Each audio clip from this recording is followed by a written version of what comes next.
Hey everyone, and welcome. Today, we're going to dive into a book that, has truly been a game changer for millions of people.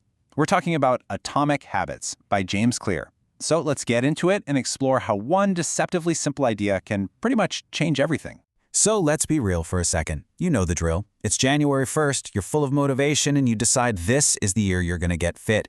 You hit the gym for a week, maybe two, and then, life gets in the way. Before you know it, that gym bag is basically just collecting dust in the corner. We have all been there, wondering why do my best intentions, my big goals just fizzle out? And this right here is James Clear's bombshell answer. He says it's not about a lack of willpower. It's not that you're not motivated enough. The problem, he argues, is our entire approach.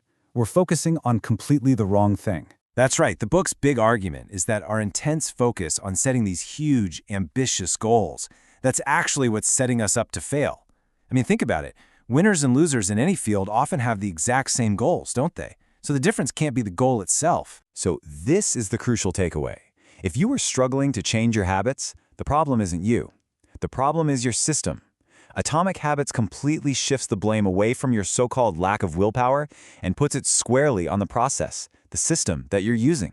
Okay, so if setting big goals isn't the answer, then what is? Well, this brings us to the absolute core concept of the book, the idea that we need to forget about massive, overnight transformations, and instead learn to harness the incredible power of tiny, almost unnoticeable improvements.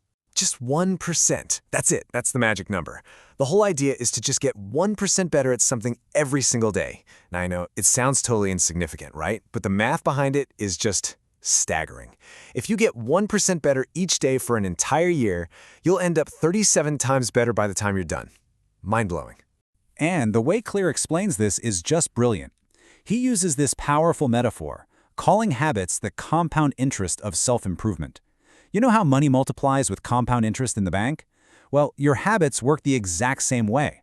The effects multiply as you repeat them. The biggest impact is delayed, but when it hits, it is massive. Let's make it really simple. Eating one burger today, it's not going to change much, right? But what happens if you make that tiny choice every single day? Well, over months and years, that completely transforms your health. And the exact same thing is true for good habits. Reading just 2 pages a day feels like nothing, but it means you're going to finish several books in a year.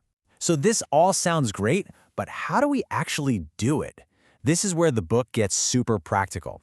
Clear doesn't just leave us with theory. He gives us a really simple, memorable system for building good habits, and he breaks it down into what he calls the 4 laws. This is the how-to guide at the heart of the book.